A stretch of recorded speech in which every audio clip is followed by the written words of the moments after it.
சின்ன வயசுல இருந்து இப்போ வரைக்கும் ஒரு ஊர்ல அப்படின்னு ஸ்டார்ட் பண்ற கதை எல்லாமே ஒரு பேய் கதையா மட்டும்தான் இருக்கணும்னு எந்த அவசியமும் இல்லைல்ல.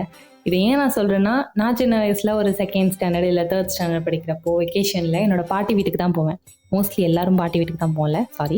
கரெக்டாக நைட்டு 8 மணிலேருந்து 9 மணிக்கெலாம் என்னோட தாத்தா கூட வந்துட்டு ஒரு டியூட்டிக்கு போயிட்டு வந்திருக்க மாட்டார் வீட்டுக்கு. எங்கள் பாட்டி வந்து எனக்கு சாப்பாடு ஊட்டி என்னை தூங்க வைக்கணும் அப்படிங்கிறதுல வந்து ரொம்ப ஆர்வமாக இருப்பாங்க. ஏன்னா அவங்களுக்கு வந்து அது சச்ச பிக் டாஸ்க்குப்பா அந்த மாதிரி. அப்போ பார்த்து நான் கரெக்டாக கேட்பேன், கதை சொன்னால் தான் நான் தூங்குவேன் அப்படின்னு. இப்போ வரைக்கும் கேட்டால் கதை சொல்லுவாங்க. ஏன்னா அது பாட்டி தாத்தா அப்படிங்கும்போது கண்டிப்பாக கதை கதை சொல்ல தான் செய்வாங்க.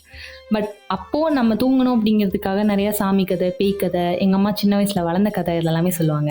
சம்டைம்ஸ் நம்மளை பயப்படுத்துறதுக்காக பொய்யான கதைலாம் சொல்லுவாங்க, கேட்டிருக்கீங்களா? அப்போ நமக்கு விவரமே இல்லாமல் இருக்கிறதுனால என்னென்ன சொல்கிறாங்களோ அதை அப்படியே நம்புவோம். பூச்சாண்டி வரும்னு சொல்கிறது, காக்கா வந்து சாப்பாடு எடுத்துகிட்டு போயிடும்னு சொல்கிறது, சீக்கிரமாக தூங்கினா ஸ்கூல் மிஸ் வந்துடுவாங்க அப்படின்னு சொல்கிறது, இதெல்லாம் சொல்கிறாங்கன்னு நானும் நல்லா நம்புவேன். எந்த அளவுக்கு நம்பியிருக்கோம் அப்படின்னா, ஸ்கூல் மிஸ் ஏன் நைட்டு 10 மணிக்கு மேலே நம்ம வீட்டுக்கு வரணும், அவங்க வீட்டில் திட்ட மாட்டாங்க, அந்த அளவுக்கு கூட நம்ம யோசிக்கல. இதில் என்னோட பாட்டி செம்மையாக ஒன்று சொல்லுவாங்க, நான் ஏரியா குழந்தைங்களோட சேர்ந்துட்டு சொல்லாமல் கொள்ளாமல் கிளம்பி குளத்துல குளிக்க போயிடுவேன். என்னை பயப்படுத்துறதுக்காக அங்கே திமிங்கல வரும், அது ஒன்று முழுங்கிடும், அதை சாப்பிட்டுருச்சுன்னா அப்புறம் நாங்களே வந்தால் கூட உன்னை காப்பாற்ற முடியாது அப்படின்லாம் சொல்லியிருக்காங்க. அதை நான் எந்த அளவுக்கு நம்பி இருந்தா இப்போ வரைக்கும் ஞாபகம் வச்சிருக்கேன்னு பார்த்தீங்களா? எங்கள் பாட்டியே இவ்வளோ சொல்கிறாங்கன்னா, எங்கள் அம்மா அவங்களுக்கும் ப்ரோ வெர்ஷன். எவ்வளோ காஸ்ட்லியாக பென்சில் வாங்கினாலும், எத்தனை பென்சில் வாங்கினாலும் ஸ்கூல் போயிட்டு ரிட்டர்ன் வந்தால் தொலைச்சிடுவோம். குழந்தைங்க வந்து நார்மலாக பண்ணுறது தான். பென்சில், எரேசர், பென்னு இதெல்லாமே வந்துட்டு நார்மலாக ஸ்கூல் போனால் தொலைச்சிடும். அப்புறம் நோட்டில் பேப்பர் கிளிப்போம் இல்லையா, இந்த மாதிரிலாம் நான் பண்ணுறேன் அப்படிங்கிறதுக்காக என்னோட அம்மா வந்து பென்சிலை வந்துட்டு கடையில் வாங்கின உடனே 2ஆக உடச்சிடுவாங்க. அதில் ஏதாவது ஒரு ஹாஃப் மட்டும் எனக்கு ஷேர் பண்ணி எனக்கு ஸ்கூலுக்கு கொடுத்து விட்டு இன்னொரு ஹாஃப் வந்து அவங்க வீட்டில் வச்சுப்பாங்க. நெக்ஸ்ட் டே தொலைச்சிட்டு வந்துடுவேன்ல, அப்போ எனக்கு கொடுப்பாங்க. பட் நோட்டில் பேப்பர் கிழிக்கிறேன்னு அவங்களால வந்துட்டு ஒரு சொல்யூஷன் கண்டுபிடிக்க முடியல. ஹாஃபாக கிழிச்சு கொடுக்க முடியாதுல்ல, அதனால அதுக்கு ஒன்று சொன்னாங்க. என்ன பாப்பா இப்படி கிழிச்சிட்ட, நான் 2 நாள் முன்னாடி கூட ஒரு நோட் கம்பெனி போனேன், அவங்க நோட்டில் வந்துட்டு பேப்பர் கிழிக்காமல் ஃபுல்லாக எழுதிட்டு நோட்டாக கொடுத்தா அந்த நோட்டை வச்சுட்டு அவங்க புது நோட் தருவாங்களாமா. எவ்வளோ எழுதினாலும் பரவாயில்ல, பட் பேப்பர் கிழியாமல் இருக்கணும். 60 பேஜ்னா 60 பேஜ் கரெக்டாக இருக்கணும் அப்படின்னு சொன்னாங்க. நானும் அதை நம்பி பேப்பர் கிழிக்காமல் ஃபுல் நோட்டெல்லாம் எழுதியிருக்கேன். அதுலேருந்து இப்போ வரைக்கும் எனக்கு நோட்டில் பேப்பர் கிழிக்கிற பழக்கமே கிடையாது. ரஃப் நோட்டில் தான் எல்லாமே எழுதி பார்த்துப்பேன். ஸோ பேப்பர் தேவைப்படாதுல்ல, அதனால தான். பட் எங்கள் அம்மா சொன்ன ஒரு பொய்யான கதையாக இருந்தாலும் அது ஏதோ ஒரு விஷயத்தில் பயன்பட்டுச்சு. அதுக்காக அவங்க சொல்கிற எல்லா கதையும் நம்புவேன் அப்படிங்கிறதுலாம் கிடையாது. இவ்வளோ கேவலமாக நம்பியிருக்கமே அப்படிங்கிறதுனால வந்துட்டு எனக்கு என் மேலே ஒரு கோவம், அவ்வளோதான். என் ஃப்ரெண்டுக்கிட்ட சொன்னால், பரவாயில்லடி, என் எக்ஸு சொன்ன பொய்யை விடலாம் உங்கள் அம்மா உங்ககிட்ட போய் கம்மியாக தான் சொல்லியிருக்காங்க அப்படின்னு சொல்லுவான். ஸோ இது நிறைய கதையெல்லாம் வந்து பாட்டி சொல்லியிருக்காங்க. இந்த மாதிரிலாம் ட்ரூலி நம்ம பாட்டி தாத்தா கிட்ட இருந்து தான் அதிகமாக எல்லாமே லேர்ன் பண்ணிப்போம். ஏன்னா சின்ன வயசில் பாட்டி தாத்தா வந்துட்டு நம்ம வந்துட்டு என்ன சொல்கிறது, நம்மளை வளர்த்துவாங்க. இப்போ வரைக்கும் பாட்டி தாத்தா தான் பார்த்துக்கிறாங்க அப்படின்லாம் நிறைய பேர் இருக்காங்க. என்னோட சரௌண்டிங்ஸ்லேயே அப்பா அம்மா இல்லாமல் பாட்டி தாத்தா வளர்த்தி சக்ஸஸ்ஃபுல்லாக சமத்தாக வளர்ந்த பசங்கள்லாம் நான் பார்த்துருக்கேன். நான் என்னோட லைஃப்பில் கற்றுக்கிட்டது எல்லாமே பாட்டி தாத்தா கிட்ட தான். பொண்ணுங்க கோலம் போட்டு பழகிறது மோஸ்ட்லி பாட்டி கிட்ட தான் கற்றுப்பாங்க.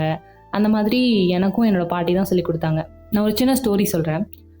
நான் 7th ஸ்டாண்டர்ட் படித்தப்போ என்னோட சயின்ஸ் டீச்சர் வந்து என்னை ரொம்ப திட்டிகிட்டே இருப்பாங்க. நான் கிளாஸ் நோட் எழுதலை அப்படின்னு ரொம்ப திட்டுவாங்க, இல்லை எக்ஸாம்ஸ்க்கு படிக்கலன்னு அடிப்பாங்க.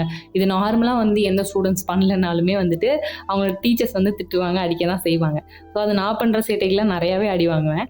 அதில் வந்துட்டு எனக்கு ரொம்ப டார்ச்சராக இருக்குது அப்படிங்கிறதுக்காக நான் அடிக்கடி வந்து லீவ் எடுப்பேன்.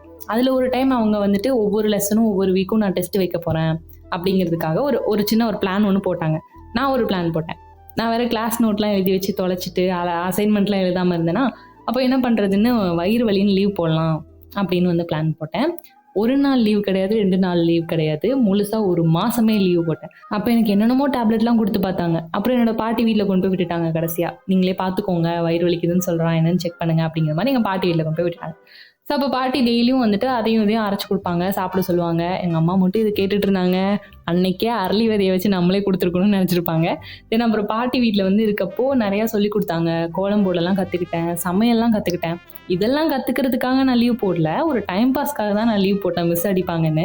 பட் எந்த இயர்லேயுமே எனக்கு இல்லாத ஒரு லேர்னிங் அந்த ஹாலிடேஸில் எனக்கு இருந்தது. நிறைய கற்றுக்கிட்டேன். எனக்கு நிறைய பழைய கதையெல்லாம் வந்து எங்கள் பாட்டி சொல்லி கொடுத்தாங்க. அவங்க சின்ன வயசில் இருந்த டைமில் வந்துட்டு அவங்களோட எஜுகேஷன்லாம் எந்த மாதிரி இருக்கும்னு சொல்லியிருக்காங்க. அப்புறம் என்னோட தாத்தா சொல்லியிருக்காரு, அவருக்கு படிக்கணும்னு ரொம்ப ஆசைன்னு. பட் அவரோட அப்பா வந்துட்டு அவரை படிக்க வைக்கலாம். ஏன்னா என்னோட கொள்ளு தாத்தாக்கு வந்துட்டு காட்டில் வேலை செய்கிறதுக்கு, அதாவது வயல்வெளியிலலாம் வேலை செய்கிறதுக்கு வந்து ஆள் இல்லையா. அதனால என்னோட தாத்தா வந்துட்டு ஸ்கூலுக்கு அனுப்பாமல் வீட்டிலே வச்சுக்கிட்டாங்களாம்.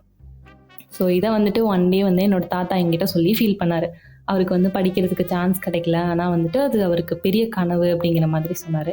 ஸோ நான் நல்லா படிக்கணும் அப்படிங்கிறதுக்காக அவர் இந்த கதையை வந்து எனக்கு ஒரு கதை சொன்னார். அப்புறம் இப்போ தான் வந்துட்டு நம்மலாம் வந்து மணி மைண்டடாக இருக்கோம். அப்போல்லாம் எல்லாமே ஷேரிங் இஸ் கேரிங் தான். அதாவது பண்டமாற்று முறை அப்படின்னு சொல்லுவாங்க. இந்த கதை வந்துட்டு என்னோட அப்பா தான் சொன்னாருன்னு நினைக்கிறேன். அவங்க லைஃப் டைம்லலாம் வந்துட்டு இப்போ வீட்டுக்கு வந்து தக்காளி வேணும் அப்படின்னா நம்ம தோட்டத்தில் விளைஞ்ச ஏதாவது ஒரு வெஜிடபிள்ஸை கொண்டு போயிட்டு அவங்கள்ட்ட கொடுத்துட்டு பதிலுக்கு வந்து நம்ம தக்காளி வாங்கிக்கலாம். அப்புறம் ஸோ இன்னொருத்தவங்க வந்துட்டு நம்ம தோட்டத்துக்கு வந்து நம்மக்கிட்ட ஏதாவது ஒரு வெஜிடபிள் வாங்கிட்டு அவங்கக்கிட்ட ஏதாவது ஒரு வெஜிடபிள்ஸ் இருந்துச்சுன்னா அதை நமக்கு கொடுத்துருவாங்க. ஐ திங்க் இதை வந்து 4th ஸ்டாண்டர்ட் இல்லை 5th ஸ்டாண்டர்ட் படிக்கும்போது எங்கள் அப்பா வந்து எனக்கு சொன்னார்னு நினைக்கிறேன். அது வந்து எனக்கு இன்னுமே ஞாபகம் இருக்குது. அப்புறம் எனக்கு ஸ்கூலுக்கு லேட் ஆகுதுன்னு நான் ரொம்ப அவசரமாக ஹரிபரியில் சாப்பிடுவேன். சரியாக மென்று முழுங்காமல் டக்கு டக்குன்னு சாப்பிட்டு தண்ணி குடிச்சிட்டு ஓடுவேன். ஒன் டே என்னோட தாத்தா வந்து என்னை கூப்பிட்டு உட்கார வச்சு சொன்னார், நீ காலையில் நீ எவ்வளோ அவசரமாக சாப்பிட்டு போனேன்னு நான் பார்த்தேன். நம்ம சாப்பிட்ற ஃபுட் எப்போவுமே நல்லா மென்று தான் சாப்பிட்ணும். நம்ம வாய் மூடி மெல்லும்போது நம்ம வாயில் உமிழ் நீர்னு ஒன்று சுரக்கும். ஸோ எந்த அளவுக்கு நம்ம வந்து சூ பண்ணி சாப்பிட்றோமோ அந்த அளவுக்கு ஈஸியாக டைஜஸ்ட் ஆகும் அப்படின்னு சொல்லுவாங்க. ஸோ மெதுவாக நடக்கணும். ஈவினிங் 6 o'clock மேலே வந்துட்டு வெளியே போகக்கூடாது, விளக்கு போடணும். சம்டைம்ஸ் சில விஷயங்கள்லாம் வந்து கேட்டால் நமக்கு டென்ஷன் ஆகும். ஐயோ ஏன் இந்த மாதிரி வந்து சொல்லிகிட்டே இருக்காங்க, அதுவும் இந்த கிளவி ஏன் இப்படி புலம்பிகிட்டே இருக்குது, அந்த மாதிரிலாம் வந்து நான் யோசிச்சிருக்கேன். பட் அவங்க சொல்கிறது வந்துட்டு ஏதோ ஒரு நல்லதுக்கு தான் சொல்லுவாங்கன்னு இப்போ தான் அண்டர்ஸ்டாண்ட் பண்ணிப்போம். அவங்க சொல்கிறப்போ நமக்கு கேட்க தோணாது. நம்ம இஷ்டத்துக்கு ஆட்டம் போட்டு கடைசியில் வந்துட்டு அவங்க சொன்ன மாதிரியே வந்து நிற்கும், ஒரு ப்ராப்ளமில் வந்து முடியும். அப்போ தான் தோணும், அச்சோ அன்னைக்கே பாட்டி சொன்னாங்களே நம்ம கேட்டிருந்துக்கலாம் போல் அப்படின்னு தோணும். நிறைய பேருக்கு பாட்டி தாத்தா இருக்கிறது மெயினாக குழந்தைங்கள பார்த்துக்க தான் வேணும். ஏன்னா இப்போ தான் பேபி பார்ன் ஆச்சு அப்படின்னா அந்த குழந்தைக்கு என்னென்ன பண்ணணும் அப்படிங்கிறது நமக்கு தெரியாது. பட் நம்ம பாட்டிக்கு தெரியும். எப்படி ஒரு குழந்தைய ஹேண்டில் பண்ணணும்னு தெரியும், அவங்களை எப்படி குளிக்க வைக்கணும்னு தெரியும், எப்படி நீவி குளிக்க வைக்கணும் அப்படிங்கிறது தெரியும், அவங்களுக்கு என்ன ஃபுட் கொடுக்கணும்னு தெரியும், அவங்க ஏன் அழுகுறாங்கன்னு கூட அவங்களுக்கு தெரியும். நமக்கு இல்லாத பொறுமெல்லாம் வந்துட்டு அவங்களுக்கு இருக்கும். குழந்தைங்க சேட்டை பண்ணால் கூட அடிக்க மாட்டாங்க.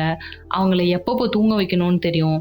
நமக்கெல்லாம் வந்துட்டு அதை கற்றுக்க காலேஜே வச்சாலும் நம்மளால முடியாது. ஏன்னா அந்த பொறுமை வந்துட்டு அவ்வளோ சீக்கிரம் வராது.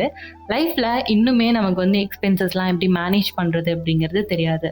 வாங்குற 10,000 சேலரினாலும் 50,000 சேலரினாலும் 1 lakh சேலரினாலும் எவ்வளோ வாங்கினாலும் அது நமக்கு வந்து பத்த மாட்டேது, சேவிங்ஸ் பண்ண முடிய மாட்டேது அப்படின்னு நம்ம அழுகுறோம்ல. அதெல்லாம் ஏன்னா நம்ம பிளான் பண்ணி நம்ம எதுவும் பண்ணுறது கிடையாது அப்படிங்கிறதுனால தான். பட் அவங்க வந்துட்டு அப்படி கிடையாது. காசு கிடைச்சா எடுத்து அலமாரிலையும் பருப்பு டப்பாலையும் தான் வந்துட்டு அவங்களுக்கு வந்து சேர்த்து வைக்க தெரியும். அந்த மாதிரி சேவிங்ஸ் பண்ணி தான் இப்போ வரைக்கும் அவங்களே பார்த்துக்கிறாங்க. அதில் வேற வந்துட்டு நம்மளை பார்க்க வரும்போதெல்லாம் அம்மா கிட்ட சொல்லாத, சாக்லேட் வாங்கிக்கோ அப்படின்னு சொல்லி 100 ரூபாய் கொடுப்பாங்க. 100 ரூபாங்கிறது வந்து அப்போ வந்து நமக்கு ரொம்ப பெரிய அமௌண்ட் தான். பட் என் வாய் வந்து சும்மா இருக்காது. எங்கள் பாட்டி போன உடனே எங்கள் அம்மாட்ட போயிட்டு பாட்டி எனக்கு காசு கொடுத்தாங்களே அப்படின்னு சொல்லுவேன். அதை வாங்கி எங்கள் அம்மா வந்து செலவு பண்ணிடுவாங்க. பட் இப்போல்லாம் வளர மாட்டேன், கிடைச்ச உடனே வாங்கி செலவு பண்ணிடுவேன். எனக்கு வந்து எங்கள் பாட்டி வந்தாலே ரொம்ப ஜாலியாக தான் இருக்கும். பாட்டி தாத்தா 2 பேருமே வருவாங்க. ஊர்லேருந்து வந்தாங்கன்னா இப்போ கூட எப்போ வந்தாலும் கேக் வாங்கிட்டு தான் வருவாங்க. அதில் ஒரு க்ரீம் கேக் இருக்கும், ரெட் கலரில் கோட்டிங் பண்ண மாதிரி ரோல் பண்ண மாதிரி ஒரு கேக். அது எனக்கு ரொம்ப பிடிக்கும். அதனால அது வாங்கிட்டு வருவாங்க. அப்புறம் ஒண்டர் கேக்லாம் வாங்கிட்டு வருவாங்க. ஸோ அதனால எனக்கு அது வந்து ரொம்ப பிடிக்கும். அதெல்லாம் வந்துட்டு எப்போவுமே சேஞ்ச் ஆகாத ஒரு விஷயந்தான். நம்மளால் இப்போ கூட வந்து ஃபுட் வேஸ்ட் ஆனால் மோஸ்ட்லி கொண்டு போய் கொட்டிடுறோம். அவங்களாம் வந்துட்டு அந்த டைமில் அப்படி இருக்க மாட்டாங்க. வடகம் செய்கிறதும் இல்லைன்னா வந்து நாய்க்குட்டிக்கு போடுறது இந்த மாதிரி தான் பண்ணுவாங்க. இதெல்லாமே வந்துட்டு இப்போ இருக்க ஜென்ரேஷன் கூட பண்ணுறாங்க யுவா அப்படின்னு நீங்கள் சொல்லலாம். பட் அதுவுமே வந்துட்டு அவங்கவுங்க பாட்டிக்கிட்ட இருந்து தான் அவங்க லேர்ன் பண்ணிப்பாங்க. நம்மளே பண்ணுறோனாலும் நம்ம யாராவது பார்த்து லேர்ன் பண்ணி தானே பண்ணுறோம். ஸோ அது மாதிரி அவங்க வந்து அவங்க பாட்டி தாத்தா கிட்ட இருந்து லேர்ன் பண்ணியிருக்கலாம் மேபி. ஸோ இன்னுமே நிறையா லேர்ன் பண்ணுறது எல்லாமே வந்து நம்ம கிராண்ட் பேரண்ட்ஸ் கிட்ட இருந்து தான் கற்றுக்க முடியும். அவங்களோட லைஃபாக வந்துட்டு நம்மளை தான் பார்க்குறாங்க. ஏன்னா வந்துட்டு போதும் பேரம்பேத்தி எடுத்தாச்சு, இதுக்கப்புறம் என்ன இருக்குது அப்படிங்கிற மாதிரி எது கேட்டாலும் நமக்காக பண்ணுவாங்க. அது நமக்கு நல்லதாக இருந்தால் மட்டுமே. என்னோட தாத்தா இல்லைனாலும் என்னோட ஃப்ரெண்ட்ஸோட தாத்தாலாம் வந்து ரொம்ப வேறு லெவல் வைப்பாக இருப்பாங்க. ரொம்ப ஜாலி டைப்பாக இருப்பாங்க. அவங்க படித்த டைமில் அவங்களுக்கு இருந்த லவ் ஸ்டோரிஸ்லாம் வந்து ஷேர் பண்ணியிருக்காங்க. இப்போ இருக்க பாட்டி தாத்தாலாம் அவங்க அப்பா அம்மாவை விட மோஸ்ட்லி அவங்க பேரம்பேத்தியோட லவ்க்கு வந்துட்டு அவங்க தான் சப்போர்ட் பண்ணுறாங்க. மேபி அவங்க டைமில் அவங்க பவர் பாண்டி மாதிரி ஏதாவது ஒரு பூந்தென்றல மிஸ் பண்ணியிருக்கலாம். ஸோ நம்ம லைஃப்பில் யாரையும் மிஸ் பண்ணிடக்கூடாது அப்படிங்கிறதுக்காக நம்ம திங்க் பண்ணி நமக்கு சப்போர்ட் பண்ணுறாங்க. ஸோ உங்கள் லைஃப்லேயும் கண்டிப்பாக நீங்கள் ஒரு பவர் பாண்டியை பார்த்துருப்பீங்க. இல்லை எங்கள் தாத்தாலாம் வந்துட்டு அப்படி கிடையாது அப்படின்னு நீங்கள் நினச்சா நீங்களே கூட உங்கள் தாத்தா கிட்டேயோ இல்லை பாட்டிக்கிட்டேயோ கேட்டு பாருங்கள். உங்கள் அப்பா அம்மாவுக்கு தெரியாத ஒரு சீக்ரெட்ஸ் கூட உங்களுக்கு தெரிய வாய்ப்பு இருக்குது. அண்ட் இந்த டாப்பிக்கை சஜஸ்ட் பண்ணி இதெல்லாம் பேச சொன்ன என்னோட அம்மாவுக்கு ரொம்ப நன்றி. மீண்டும் அடுத்த பாட்காஸ்ட்டில் கண்டிப்பாக இன்ட்ரெஸ்டிங்கான ஒரு டாப்பிக்கோடு வரேன். என்ன இவ்வளோ கான்ஃபிடென்ட்டாக சொல்கிற அப்படின்னு நீங்கள் யோசிச்சிங்கன்னா, எல்லாரோட ரிலேஷன்ஷிப்லேயுமே இருக்க ஒரு மெயின் ப்ராப்ளம் அண்ட் அதுக்கு எனக்கு தெரிஞ்ச ஒரு சொல்யூஷனோட கண்டிப்பாக நான் நெக்ஸ்ட் எபிசோடில் வருவேன். டாப்பிக்கும் ரெடி, கண்டென்ட்டும் ரெடி. ஏன்னா இன்னொரு பர்சன் பேச சொல்லி கேட்ட இம்பார்ட்டண்டான டாபிக் பற்றி நான் பேச போகிறேன். அண்ட் கண்டிப்பாக அந்த டாபிக் ஃபுல்லாக அவங்களுக்காக மட்டும்தான் நான் பேச போகிறேன். அண்ட் நம்ம இன்ஸ்டாகிராம் பேஜில் டாபிக் சஜஷன் அப்படின்னு நான் கேட்டிருந்த போது அதில் என்னோடய ஃப்ரெண்ட்ஸ் எல்லாம் எனக்கு சஜஸ்ட் பண்ணி நிறைய டாபிக் சொல்லியிருந்தீங்க. Thank you so much for your love and support. And இது மாதிரி இன்னும் நிறைய சஜஷன்ஸ் அண்ட் உங்கள் ஃபீட்பேக்ஸ் எல்லாமே நான் கேட்கணும்னு நீங்கள் நினச்சா _UA___ அப்படிங்கிற என்னோட இன்ஸ்டா ஹேண்டலுக்கு நீங்கள் ஷேர் பண்ணி பக்கமாக எழுதி எனக்கு ஷேர் பண்ணலாம். கண்டிப்பாக நான் அதை ஹாப்பியாக படிப்பேன். ஹாப்பினஸோட மீண்டும் அடுத்த எபிசோடில் வரேன். Until then, the daily diary in Tamil podcast with me Yuva. டாடா. வானம் பறந்து பார்க்க ஏங்கும் பூக்கள் சிறகை நீட்டுதான்.